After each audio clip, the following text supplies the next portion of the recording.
Lakota Star Knowledge creation story, there are several organizations called Wakantanka, but in the beginning there was only one. There was only one organization called Wakantanka. This is not God. Okay? We went through a Christianization experience on the reservation where our minds were basically made to be weak by not allowing us to leave the reservation, not allowing us to eat healthy food, not allowing us to speak our language. Our ceremonies were outlawed, so we became weak physically, mentally, and we became weak physically, spiritually, and emotionally, and automatically we became mentally weak. Those are the four parts of the self. Then the Christian priest came, took advantage of that. This is the same process that cults and terrorists put their people through, their new recruits. They put them through these kind of things where they deprive their body of things that it needs. That's what happened to Indians. Yeah, we were not allowed to eat healthy foods. We were not allowed to speak our language. We were not allowed to practice our ceremonies. So we were really hit physically, emotionally, and spiritually. And like I said, that's how we became weak-minded. And the priests took advantage of that, and they changed Lakota concepts into Christian concepts. So they changed the definition of Wakantanka to mean their Christian God, which is man-made. Wakantanka does not mean God. There is no one creator. Yeah, I mean, there's people all over the world that really embrace Lakota spirituality, and they don't want to have anything to do with Christianity, but then they say the creator. They say Wakantanka, the creator. They're still holding on to a one God concept. That's still duality. So even though they've shunned their Christian churches and are trying to follow Lakota spirituality, they're still looking at it through their Christian eyes by saying, Creator, Great Spirit, may the Great Spirit constantly bless you. See, we don't talk like this. This is not our way. That's a Christian way of talking. See, all they're doing is they're just looking at our way through Christian eyes. I have to point that out because there's people listening right now that believe that Wakantanka is the Great Spirit, the Creator. It's not. Absolutely not. It's an organization. There's many people in these organizations. We do not have a one God concept. I have to really, really stress that. Okay? That has to be understood before you can really understand the story I'm going to talk about. Okay? All right. So, in the beginning, there was only one Wakantanka organization, and there were 8 people in it. Okay? Now, one of them was the Earth, and she had like a best friend. They were like sisters, yeah. And the sister's name was Unk. Unk was younger, but the Earth was very tempestuous. She really had a temper. Remember, this is the beginning. Okay, this is the beginning of the Earth, so she's still really young, and she's very temperamental. And you think about the development of the Earth, it makes sense, because that's how it was in the beginning. The Earth was always moving. Yeah, there were always volcanoes blowing and earthquakes and all these kind of things that were happening. So it makes sense. She was tempestuous. And she was jealous of Unk. Yeah? And so she she got so the jealousy got so bad that she threw Unk into the water and told her to stay there. And the earth does have more power than Unk at that time. Okay? At that time. I have to stress that. At that time. Okay? So that's just the beginning of the story. Okay? So the earth had more power than Unk. So she was able to cast her into the water and she told her to stay there. Okay? Now these two ladies were members of the first Wakantanka. Okay? Both of them were in there. So Unk didn't do anything wrong. But she was thrown in the water and told to stay there. Okay? Now, the other members of the Wakantanka, they're young too. Okay? And so they're not always doing the right thing. But there is two of them that are really wise. Okay? That are in the Wakantanka. Okay? There are two of them that are really wise. So they're not all immature, is what I'm saying. But they go through a development just like we do. Yeah, so today, now they're grandmothers and grandfathers. They're really known as wise people. All right? So this is really important to know. I really have to stress this. Okay, now that we have this part, okay, see, we're talking way in the beginning, okay, way in the beginning here. And there's some animals on the earth, but mostly it's plants. Okay, there's a whole story about how the plants got on the earth too. That's really a story, yeah. But that's another one. That doesn't have anything to do with this. But what I really would like you to remember is that in this story, at this time, the earth is not the wise grandmotherly woman that we see her as today.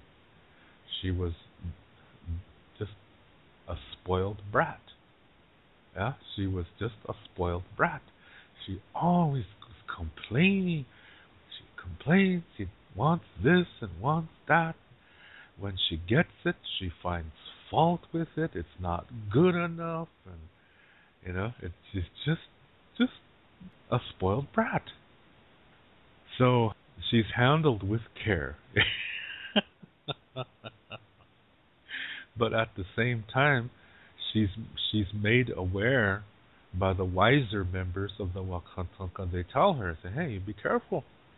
Because, whatever you do, you have to accept the consequences of that. And she would be, I don't care. Yeah, she's just very tempestuous, but it's true.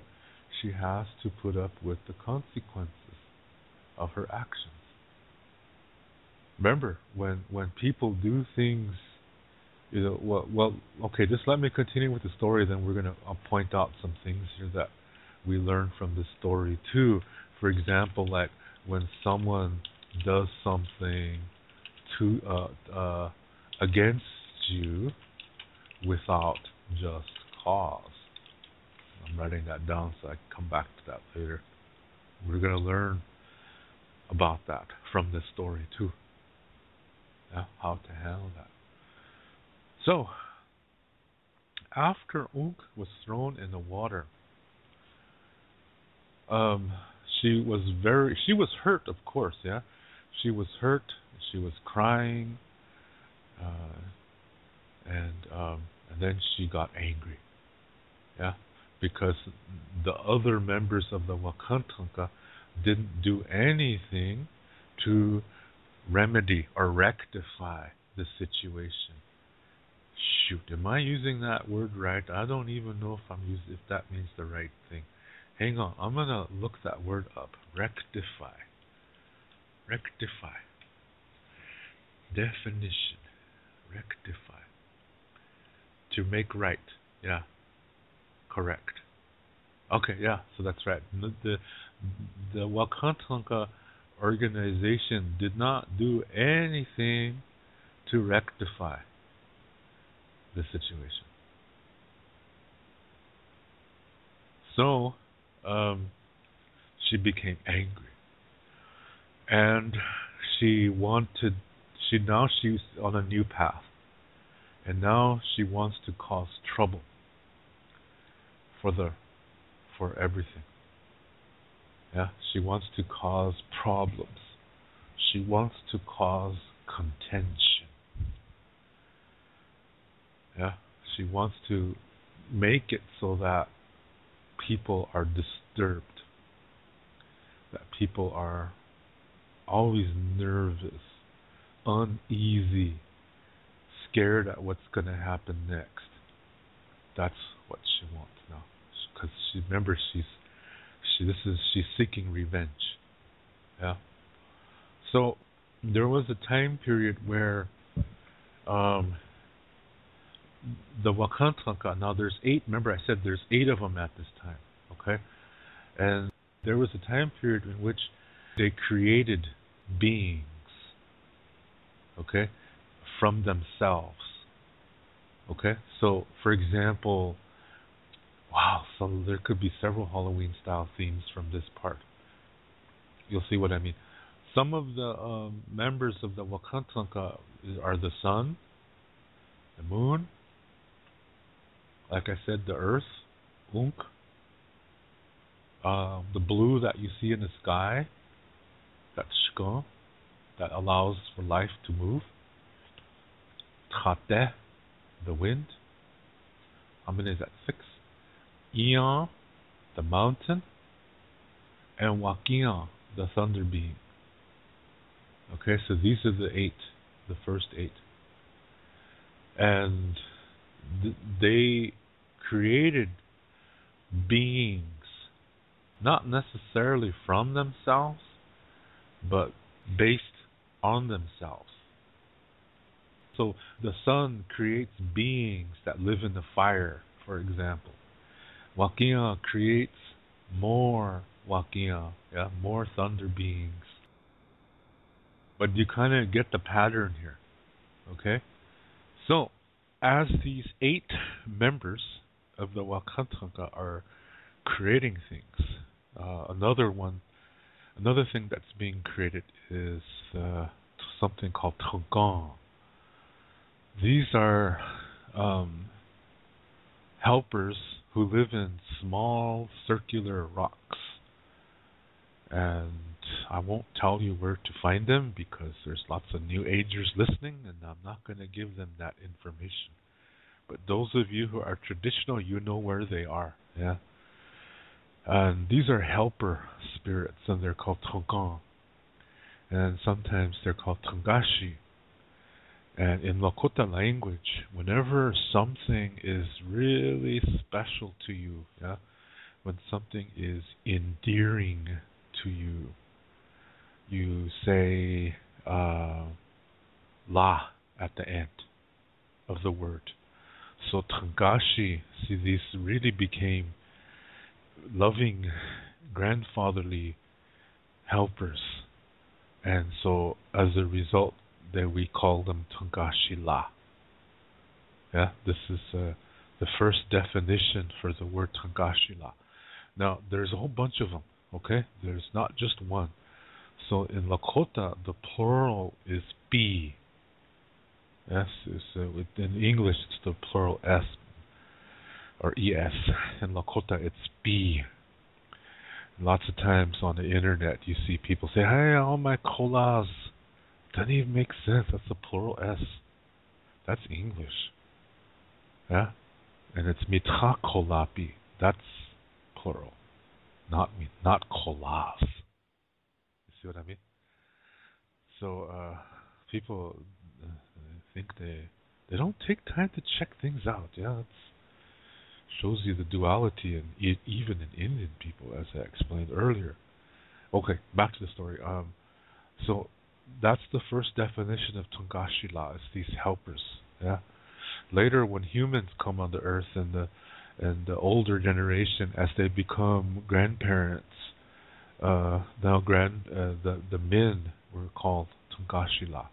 That means grandfather. Yeah. So that's the second definition. The third definition is in the 1700s and 1800s when America was making treaties with Lakota nations. Um, they were saying, the American leaders were saying the president would like to make peace, stuff like that. And so the Indian chiefs were saying, well, who is this president? What is he? So they said he loves his people and he wants only good things to happen for his people. And so the Lakota people said, oh, like a grandfather. And so the politicians and military people said, yeah, he's like a grandfather. So since then, that's the third definition. Yeah? So the President of the United States is called Tungashila. So those Tungashila B were created by Ian, the mountain. Yeah, Ian. There's a really long story regarding Ian. Ian was not always a mountain, okay? But a lot of creation came from Ian. And when everything was done by him, all that was left was a mountain or a rock. Yeah? So that's why Ia means mountain and it also means rock. So a lot of people say Ia, the stone, that's all that was left after he put a lot of creation forward. Yeah? But remember, this is not God. We do not have a one God concept. So stop thinking like that. That's your programming. Yeah, that's dualistic programming. So stop thinking like that. Drop that while you're listening to what I'm saying. You have to look at this through Lakota eyes and not your own. That's very important. Okay? So don't be saying, which one of these Wakantanka is God? See? I know some of you are doing that, and you're being ethnocentric. That's really disrespectful. Yeah? When you're looking at the story, you cannot look at it through your own eyes or through your programming. You have to look at it through ancient eyes. Just try, okay? Be open, is what I'm saying. All right. So this is what Ia creates, yeah, these Tungang, which become Tungashila. Okay? So, and the ozone that we see, the blue we see in the sky, he creates something too, and they live up there.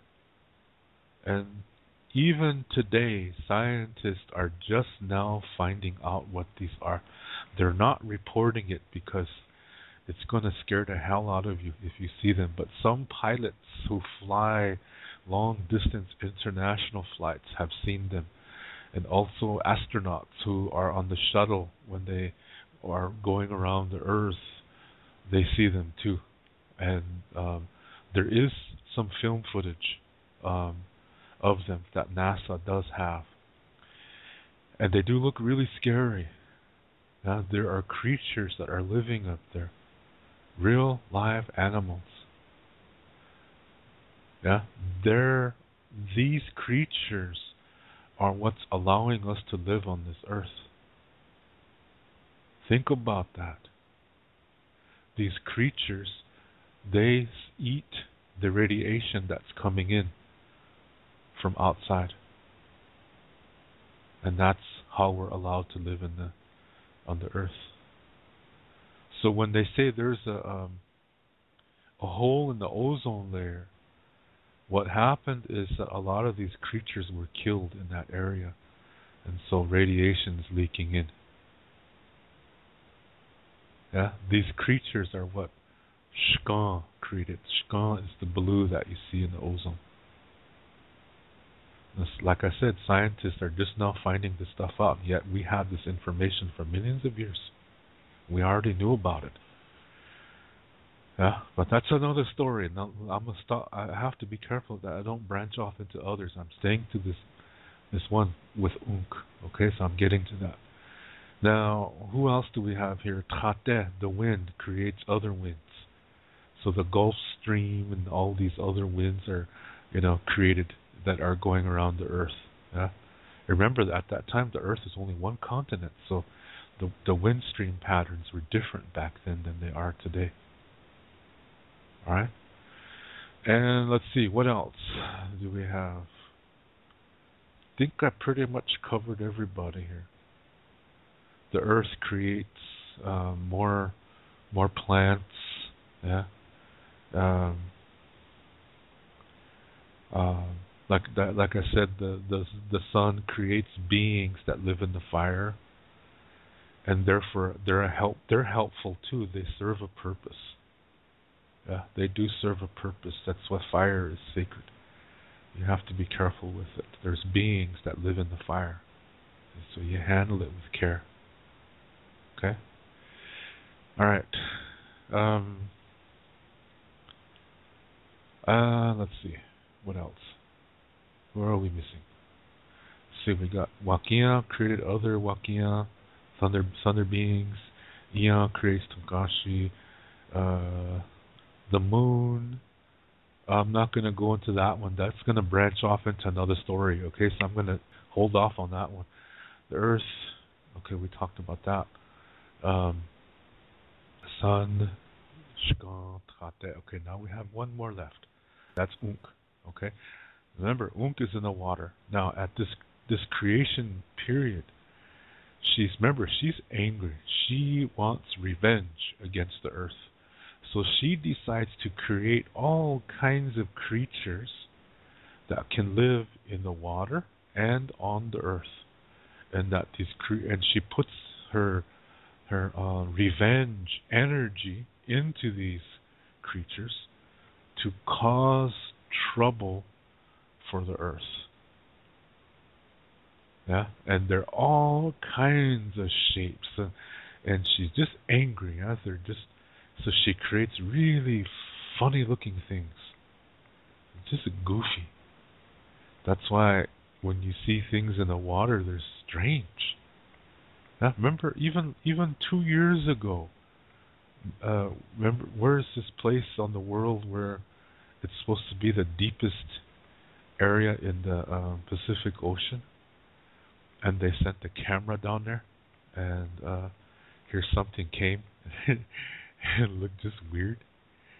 One of the weirdest looking things they ever seen. This is an example. These are the things that Unk created. Yeah. And anyway, she creates all kinds of things, and they're all sizes. Some of them are gigantic. Yeah, they're giants, and they go on the land, and when people started coming on the earth, they could eat a whole village. Yeah, they were really just troublemakers. And there's lots of Lakota stories about these creatures. They're called Unkjehi. Yeah, they're called Unkjehi. The really small ones that you can't see, they're called Unkjehila.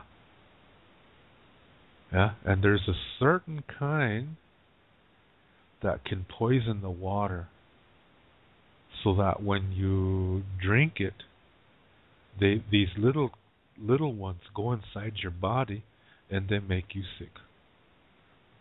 These are called mani watu. Yeah, and these are the way they describe them. These are microorganisms. Yeah, because the description is really interesting, and then when you look at these things under a microscope, it matches the description. So we had a word for that too. You can't see them, but yet we had a word for it. See, that's related to the story of these creatures that are living in the ozone. Yeah, there's a story about that. Now, that's another story, but let's stay with this one. So Unk creates these things to cause trouble. So they go on the earth and they stomp around and they raise hell with people, and then they Wakia The thunder being, when she senses them, she goes after them and attacks. Because remember, this is trouble. Trouble. They're causing trouble. They have unhealthy energy. And Wakina represents cleansing. So she comes to destroy them. So wherever there's battles, this is what a tornado is. Yeah. So this is Wakina. And these Ukcheji battling. That's why they always follow a river. Because they fight and fight and fight. Then when the Ukcheji is getting beat, he tries to jump in the water. But Wakina is trying to bring it up in the sky because it's going to strike it with lightning in the air and just totally obliterate it. Because there's stories that talk about that. Yeah, that they get all obliterated. And when people find their bodies, they describe them like they have, really big yellow eyes and they have scales. Yeah, really, really giant scales. And people are they're told to burn it because it has trouble energy in it, disturbing energy. So they're not supposed to touch it. Yeah, if you do, you have to smudge, go through inipi and a sweat lodge ceremony to get that energy out. Yeah, these are Unkchechi. This is what Unk created. Now we're going to hone in on one particular creation of these Unkchechi. This one looks like a man. And the word Unkchechi really describes it good. Unk means to cause trouble. Unkche is a smell that's so bad it disturbs you. It's worse than smelling a dead body. Yeah, it's worse than smelling shit. It is really a bad smell. That's Unkche. Ri is brown. So these creatures, they're brown, and they're really stink when they come around. And when they come around, animals really get disturbed and they just run. Yeah, and these things just, are walking around and they're really tall. I bet some of you already know what I'm talking about. Yeah. You see how this is heading toward the Halloween theme here?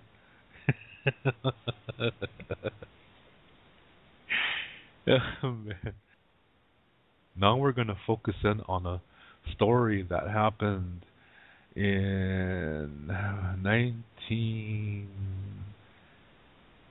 late 1980s. Okay, this is a true story that I'm going to tell you, involving this particular kind of Unkchechila. And there's lots of stories like this, my friends, but I'm going to tell you one that I know very well. All right. Okay.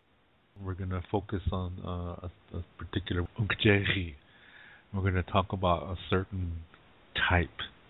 There's so many stories of these creatures. Like I said, they usually are wandering near water because whenever they're in danger, all they have to do is go in the water. And it doesn't matter how deep the water is. It doesn't even have to be deep at all. But for them, the water is a passageway back to, the water world.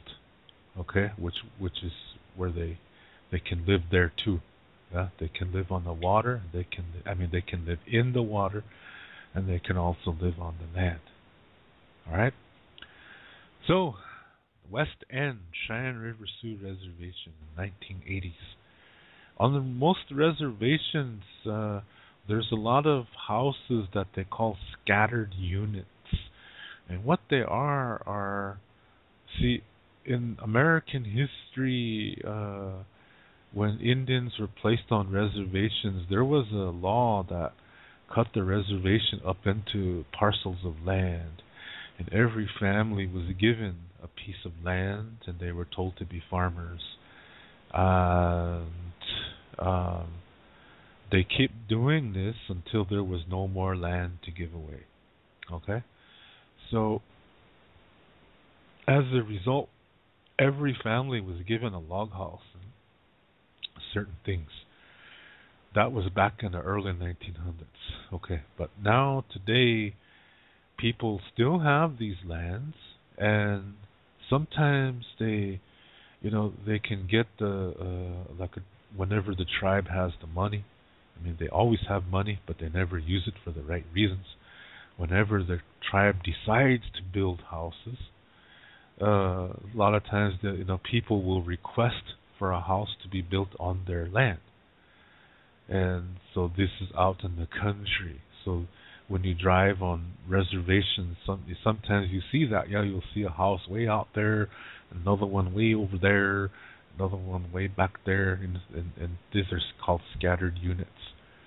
Yeah, they're on their own land. Yeah, and so not everybody lives in the community, is what I'm saying. There's some people live out in the country, and some people like it because they can, have horses and ride horse and take care of cattle, whatever kind of thing.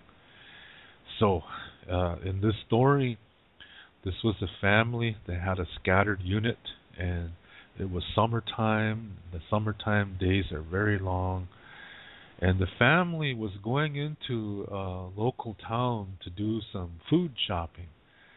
And they had a teenage girl that she didn't want to go. She wanted to stay, and she just, she was listening to what do you call it? Cassettes, yeah, because this is before CDs, yeah. So she wanted to stay home, and they had satellite TV, so she wanted to watch TV. And they were gonna be back in a few hours. They weren't gonna. It was not an all-day trip.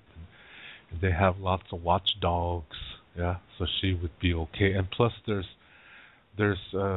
people who live nearby. So if she needs help, they have telephones. She can just call for help. So it's no big deal, yeah. Everybody's related. Everybody knows each other, kind of thing. So they didn't think anything of it. To leave her alone, it would be totally safe. Plus, there's horses, so if she needs to go someplace, she can just get on her horse and ride, because that's what people do, even today. Yeah, they get on their horses and just ride to wherever. No big deal. It is kind of nice, yeah, and especially that area is really pretty country. Anyway, it was the summertime, it's the afternoon, and here the dog started barking, so she thought somebody was coming, yeah. So she was looking out at the window, and she couldn't see any cars or anything. The road was kind of far away, but she could still see, yeah. And so, but she didn't see any cars coming, but the dogs were really barking. And then their barks turned, yeah. For those of you that have dogs, you know that there's different kind of barks. Yeah, there's your happy barks where they're just happy to see you, and there's barks where they're, trying to chase something away, or, where they're angry barks. But there's also a dog bark that is a frightful bark. And this is what you don't want to hear, because the dogs, they're scared. Truly, truly scared. Oh, I forgot another bark. There's a bark when a wild animal goes by, yeah, like a skunk or something. But that's a different kind of bark. But this terror bark is really scary. And these dogs started to bark like that. Now, it's daytime, yeah. It's still in the afternoon.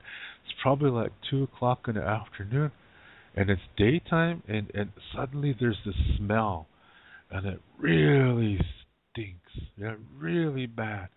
So she's looking around. It's like, what is that?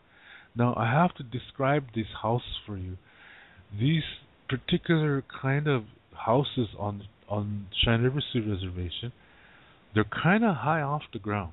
Yeah, they're about I would say about a meter or two off the ground. They have steps going up, yeah, and so ground level's kind of high, and then because they have basements, yeah, and all these kind of houses, you're going up some steps to get to the front door, like about 4 or 5 steps. So I'd say it's about a meter, not 2 meters, a meter, 1 meter, be about a meter high. So the window, um, that would mean the window is about 2.5 meters off the ground. Yeah, maybe even 3.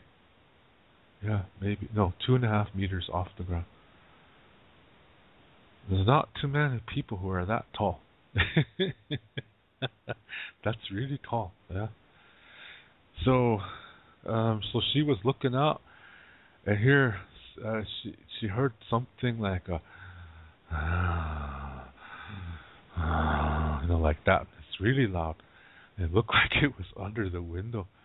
So she was going to look down and hear this thing stood up, and she made eye contact, and she just, nobody knows what happened until the parents came home.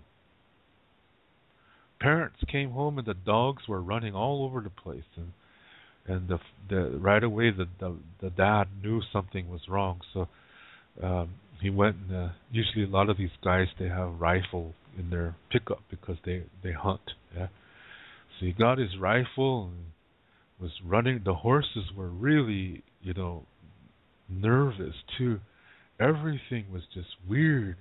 It just felt weird. The air just felt weird, and even the wife, and I think there was another sister that was with him, and they just didn't feel right.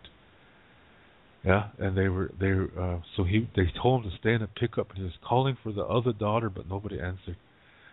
So he was starting to go around the house, and I said, "Geez, there's stinks around the house," and then he was saying, "Oh no, don't! I bet it's one of those things." So he told his wife and said, "We better get in the house and we got to start looking because hopefully she's still here." So they were looking and looking. They were calling her name and nobody answered. And then the younger sister, she went downstairs and she really screamed. So the mom and dad ran down there really fast and they said, Mom, she's under the stairs." So they went under the stairs and there she was, and her eyes were just bug-eyed. Just totally bug-eyed. She was in shock. She couldn't move. And, to see this in the dark, the whites of her eyes, it just scared them. She looked scary herself. So the dad was trying to get her out, but she wouldn't go. She wouldn't come out. And so he said, he kept telling her, "It's me, it's Daddy, it's me." So finally she started to, "Daddy?" She said, "Yeah." So she jumped to him and she was screaming and screaming, "Don't let him get me, don't let him get me." And she was going, "No, don't take me upstairs, don't take me upstairs." He said, "We're not going anywhere." So we're staying down here. So they were, she was just screaming and crying and just didn't want to, she's just hanging on to her dad for dear life, and they're like, "My God, what happened?" And a lot of these kids, see, this is 1980s, and a lot of these kids, they don't speak Lakota. So he told his wife, he said she saw Jerry, and so she was like, "Oh no." So she said they called. There's several medicine men down there, yeah, in this area. So she called one of them, and he came over right away. Yeah, right away he came over, and they set up what do you call it? Getting ready for ceremony. I won't say which one, but they did one of the ceremonies in the basement because they had to get the energy out of the girl. Yeah. And so they did a ceremony there, and she was slowly, they were getting this energy, and she started to calm down, and he's singing certain songs. And then the drum is really, really important. For those of you who follow this show, you know that the drum has the blessing power of the thunder being in it. And this is cleansing. Remember what I said earlier? Wakia drives away Nkjehi because they're scared of her. She destroys them, and she tries to destroy them before they get to water, because once they get in the water, she can't do anything. But that's where turtles come into the picture, because Wakia has a relation, a ally. She's allies with the turtle nation, and the turtles have her power, and they cleanse the water. See, Wakia cannot go in the water, but turtles can. Turtles live in the water and the land, and they have the cleansing power of Wakia. So they go in the water and they destroy the Nkjeshi. Yeah, so the power is in the drum. So that they brought in the drum, and this medicine man started to sing certain songs. There's certain songs you have to sing for this, because it has the energy. It moves the Nkjeshi energy out of the person's body. So they did this for her, and they were able to get it out. Yeah. So later that evening, she was so tired, because it really, as the energy was coming out of her body, it just tired her out. Yeah, because it was intense, and so the family and the medicine man, they stayed with her at the whole night, in case she had nightmares, so he would sing for her. So in the morning time, she was feeling pretty good. Yeah, she was feeling pretty good, and she remembered it, but the energy was gone. Yeah, the energy was gone, so it didn't bother her too much. They made sure she wasn't alone after that. Yeah, so she made eye contact. That was the danger. Yeah, because when the energy travels through the eyes, and so that's why it's in Lakota custom, you're not supposed to look people in the eyes, because especially somebody you don't know, because there could be unhealthy energy that goes from them into you. Yeah, but people you know, people you love, people you trust, you can look in the eye, because nobody's going to send unhealthy energy to each other. Yeah, that's customs. Yeah, customs here. So here we have a situation that like I said, there is a river near where they lived, so other men came. Yeah, they all had rifles, and they were with their horses. Their relatives came, and they were going to try to see what happened after the eye contact was made, and the girl, she has no memory of how she got to the basement. Yeah, she doesn't remember. She just remembers looking at this thing, and she said it really screamed, and that's what freaked her out. She said was the scream, and the eyes, they were yellow eyes, and they really freaked her out. So she doesn't know how she got in the basement, and so it's probably instinct. Yeah, got her to a safe place. So the dogs, they didn't want to follow. They didn't want to follow the trail because it scared them. Yeah. So the men had to follow the prints. Yeah, the way the grass was pushed into the ground. They followed it, and sure enough, it went to a river. Yeah, so they were going up and down both sides of this river to see if it crossed. It never did. Yeah, it never came out on the other side. So either it walked in the river and just continued on until whenever, or it just went in the water and was gone. Yeah, so they just, where the footprints where they would put sage there to cleanse it. Yeah, because this is contention. This is not a good thing. So then they went back to the house, and some guy said they would stay there over the night and watch the house in case it tried to come back. They were going to be ready for it. It never did. Yeah, it never did come back.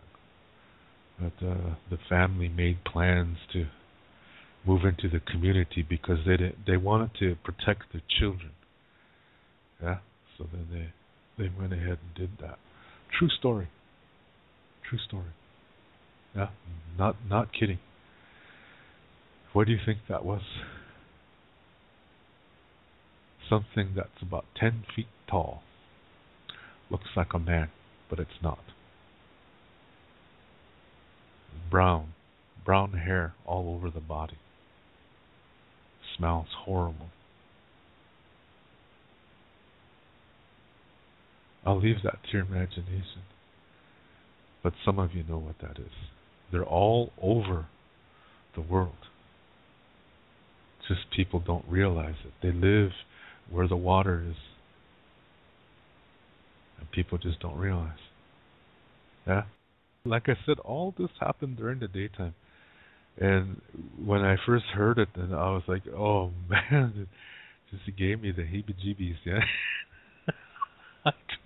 So, to find her, she was all bug-eyed because of what she saw, yeah? And the scream that it made, she said it just really scared her. And the horses were trying to break free, the dogs were going nuts, and it was really a bad situation. Yeah, and it ran away. Holy. That's Unkjechi, yeah? So be careful, yeah? Be careful out there. Now, this lady, Unk, millions of years passed, and she developed. The earth developed into a grandmotherly woman, and Unk also developed into a grandmotherly woman. But Unk wanted to stay in the water. She didn't want to leave. She found a new home. So as a result, she created the second Wakantanka. So this is where the second Wakantanka is born. And there's lots of members in there too. That's another organization. And her group is not better than the first. The first is not better than hers. They just work differently. See, she was in development just like the earth was in development. Now today, both ladies are grandmothers. They live side by side. They're neighbors now. And they get along. So it's not a battle anymore. Yeah, so Unk realized that in the water there's so much beauty. It's a whole nother world there. And they needed somebody. Yeah, the people in the water, they wanted Unk. Yeah, they wanted her to live with them. They grew to love each other.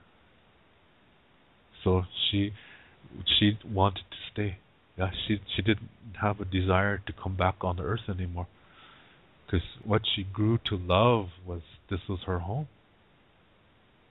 So she doesn't have these feelings of contention anymore. And the earth also grew up, and she's motherly, grandmotherly, and so is Unk.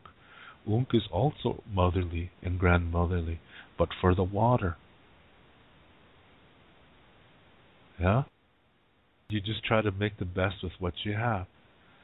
Yeah? So this is what Unk was doing, which she had to release those emotions, of being thrown in the water. And then she realized it was beautiful down there.